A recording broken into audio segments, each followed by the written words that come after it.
Hello everyone, we are back with another topic, input modeling.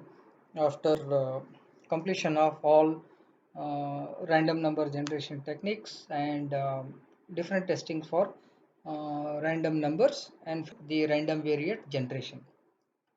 Now, if you look at, in order to simulate a particular model, your input data will become very important factor. So we'll call input data as a driving force for a particular simulation model. So for example, if you consider the inter-arrival time, that is time between arrivals, and the service time are important data for simulating a particular queuing system. So we have seen in the pre module number 1 how the particular data will generate the queuing system, which contains the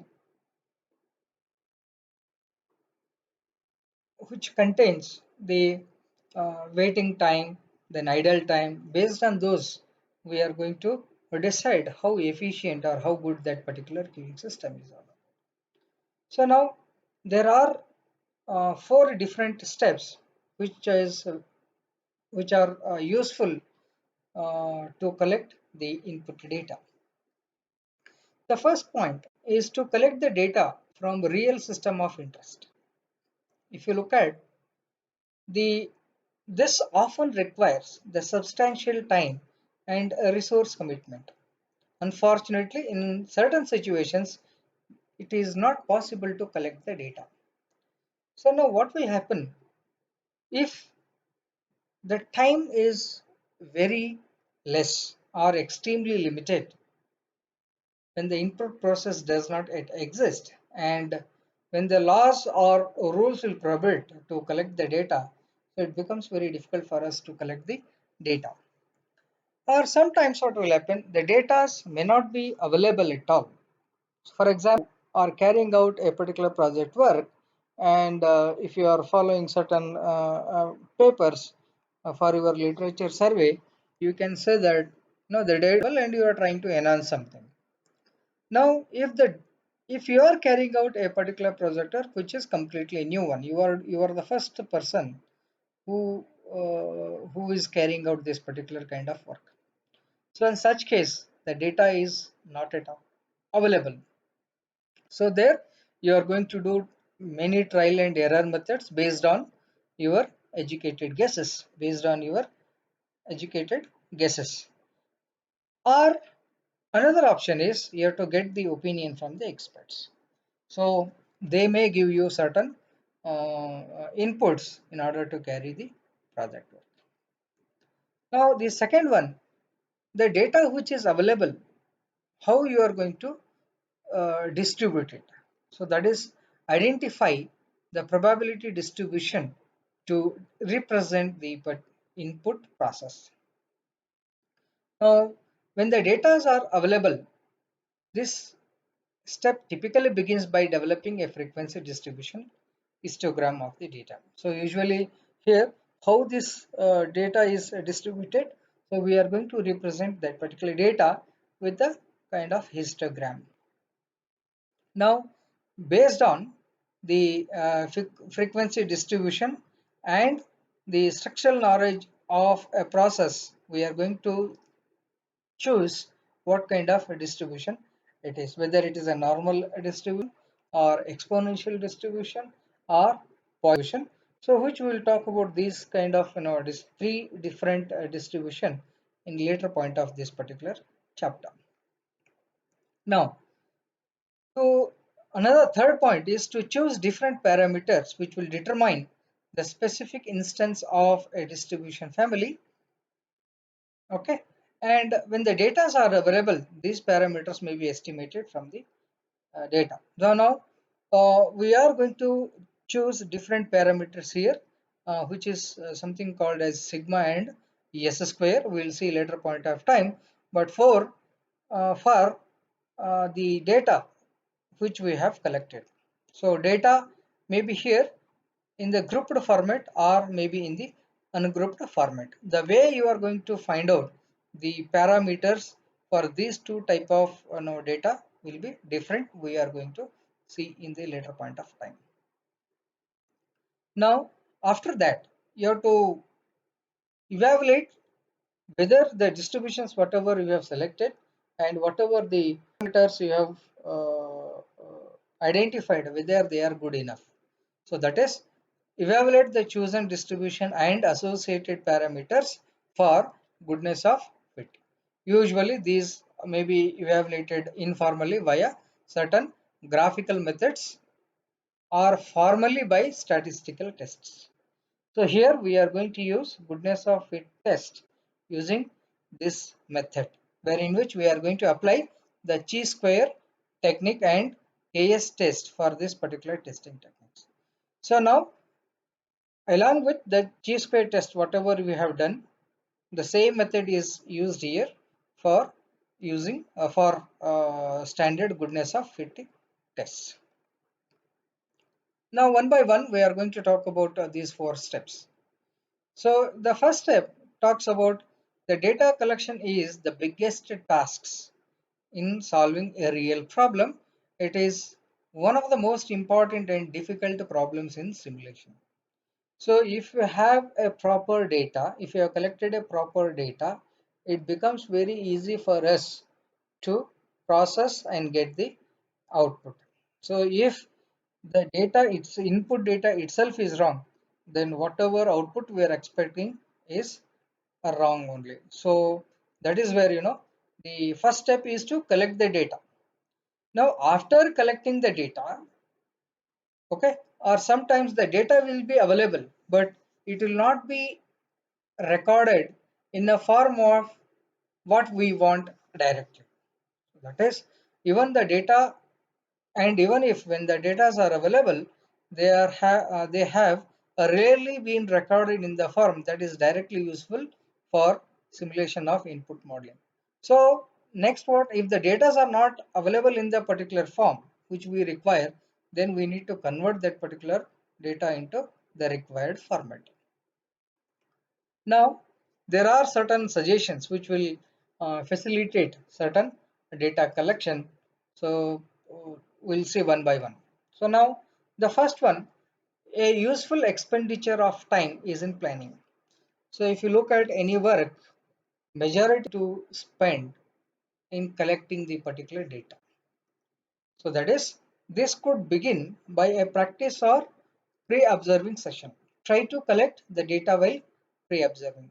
So before you start collecting the actual data, you start collecting the raw data. So that is, it is very likely that these forms will have to be modified several times before the actual data begins. Watch unusual circumstances and consider how that particular data will be handled. When possible, videotape videotape the system and extract the data later by viewing that particular data. That is, you record the data whatever you have collected, then later you extract what kind of data you are going to collect it. Now usually the planning is very important even if when the data are collected automatically. So how? That is via computer data collection. To ensure that the appropriate data are available.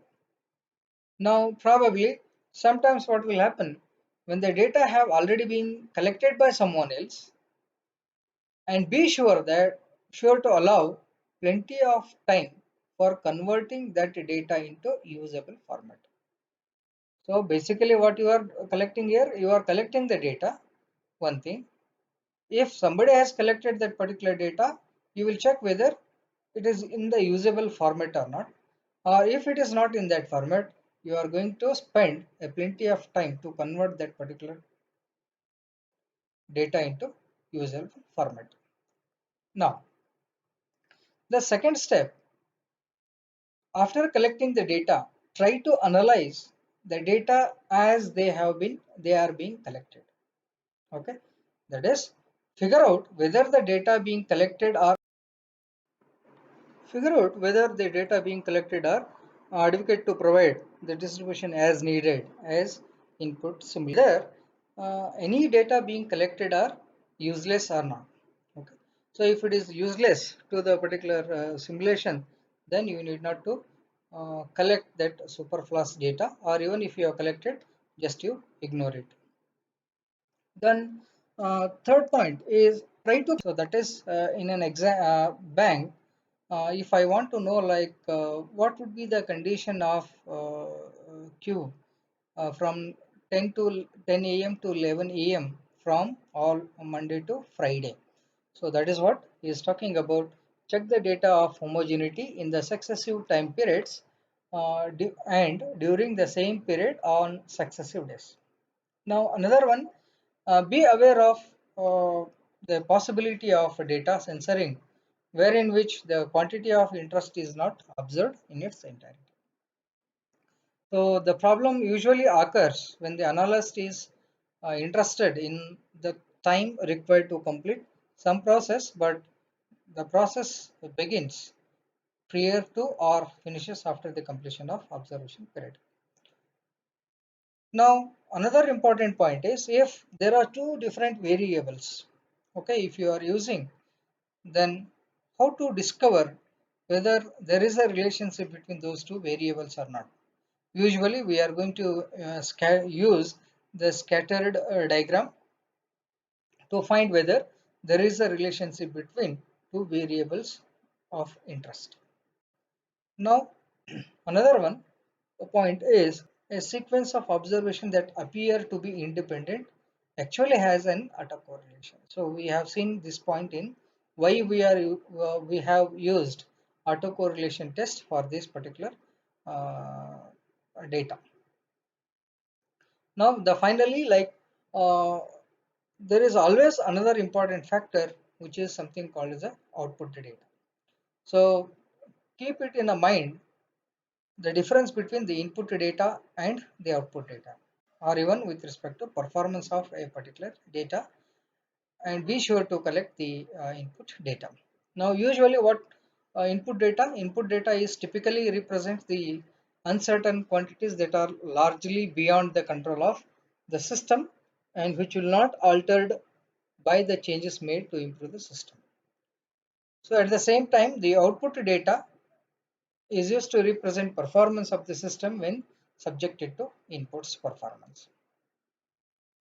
Now, whatever data we have collected so far, how to identify how that particular data is being distributed. So that is using the histograms. So one of the method is histograms are a graphical representations. In the exams, there will be one particular graph will be given in the first sheet of your answer book. There you have to draw such graphs. So frequency distribution or the histogram is useful in identifying the shape of a distribution, like how the data is being distributed. So how it is constructed? They are very simple steps. Divide the range of a data into equal intervals, like we do in chi-square test.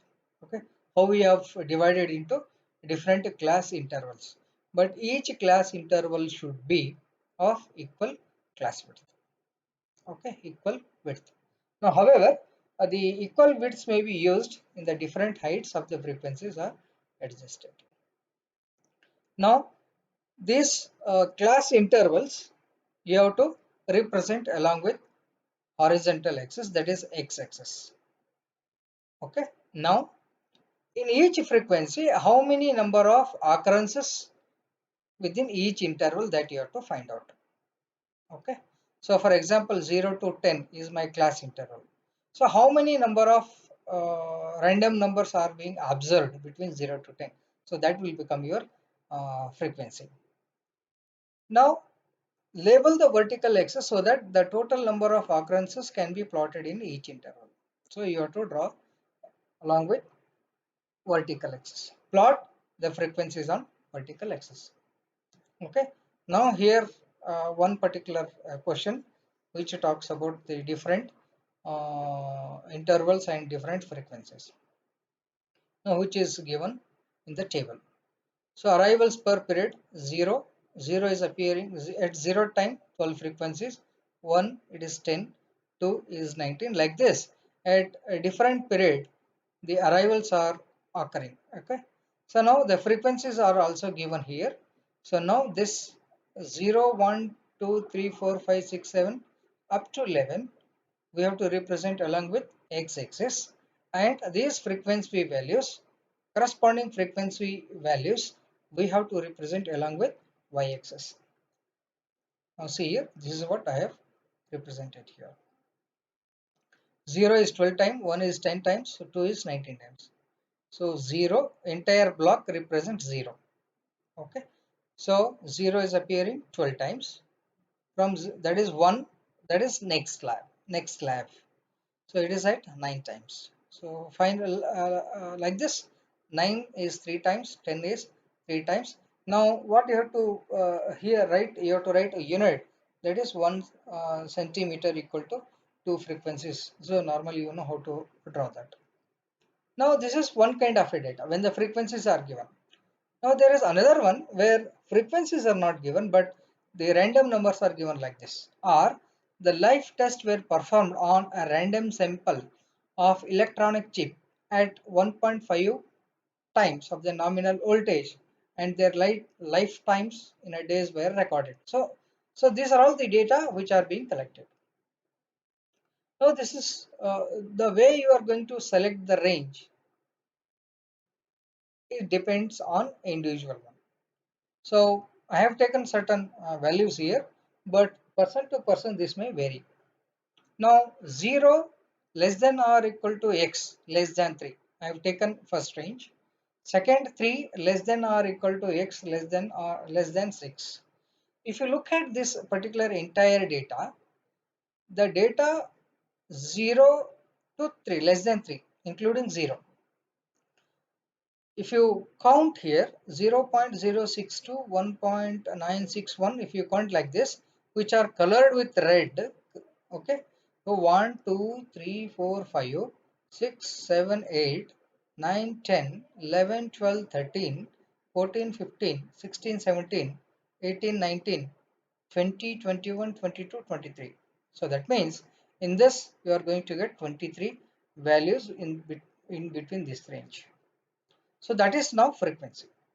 In the same way, we have to uh, consider what are the minimum number. Okay, it was 0. What is the maximum 0? A maximum value, if you trace out somewhere, it is 147 or somewhere. That is 144 to 147. One number will be there. Okay, so that is 144 to 144.695. So now that is value 1. So this is how I have calculated the frequency. Now if you want to have a less number of intervals, then you take 0 less than or equal to x less than 10, 3 less than or equal to that is 10 less than or equal to 20, 20 less than or equal to 30. This value will change. Now after writing down the class that is intervals and the frequency, draw this. If you look at here 0 to 3, 23 values which I identified. So 3 to 6, if you look at, that is 10. I have taken it as 10. So 6 to 9 it is 5. So 6 to 9 it is 5. So 4 and 6 in between, that is 5. So now that is how we have identified the histogram for this particular graph. So both the methods can be used to draw the histograms. Now the important point. In a number of instances, the sample mean and this variance are used to estimate the parameters. For some set of data, which is sample mean, and for another set of data, sample mean and sample variance both will become parameter estimates. Now there are two different set of data. One is ungrouped data, and second one is grouped data. So if the numbers are given like continuously, what we have done in chi-square method where 100 numbers have given randomly. So such kind of data is called as ungrouped data. And if there are like a number of arrivals, number of frequencies with equal the numbers are distributed in certain class intervals, then in that case the data is grouped data. Now sample mean x bar is defined as x bar equal to sigma of I equal to 1 to n x of I divided by n. I'll call it as equation 1. And sample variance S2 is defined by S square equal to I equal to 1 to n xi square minus n into x bar whole square divided by n minus 1.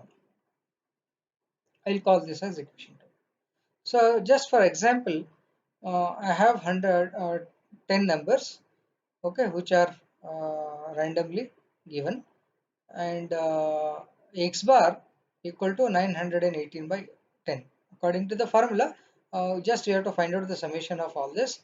I calculated, so that I got it as x bar as 91.8. Now s square equal to, so I need xi square. So each and every value should be squared. Then later we have to find out the summation of it. So that will be around 85,802 minus. So here n, so that is n is equal to 10. xi x bar square, that is 91.8 whole square divided by n minus 1, that is 10. So you will get around 169.95. The same thing I have calculated here. All values xi, and this is xi square. If you want to find out xi by n here also, so we will get 918. So this is 85802. 85802. So this is how you are going to find out for ungrouped data. Now there is another set of data which is grouped data. If the data are discrete and grouped, then the frequency distribution, the sample mean and variance are given by like this. X bar equal to sigma of j equal to 1 to k fj xj divided by n minus 1. I'll call this as equation number 3, where variance equal to same thing, sigma of j equal to 1 to k fi xj square minus n into x bar whole square divided by n minus 1. Okay, these two are very important formulas because the same formulas we are going to apply in the further part of the chapters. Now find the parameter estimates x bar, and that is mean, and the variance s square for the following problem. So now here you have arrivals, okay, which is xi. The frequency will be represented by fi. Okay, so now you have 0 to 11. So now 0 to 11. So I have written here fi, the values which are given. I have noted down here all these values. So first, to find out the x bar value, you need to find out fj xj. Okay, so I calculated here fj xj, that is 0, 1 into 10 10, 2 into 19 38.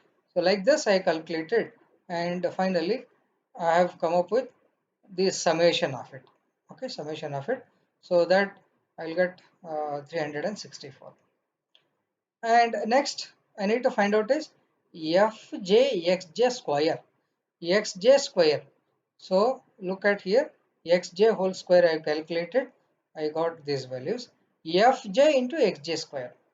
So this into this into 10, 19 into 4, 76, 17 into 9, 153. So I calculated 20 into 2080.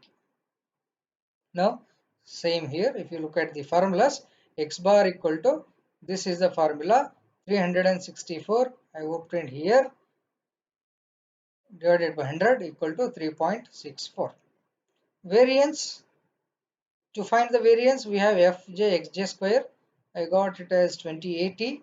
So 2080 minus n is equal to 100 into x bar value, I got it as 3.64.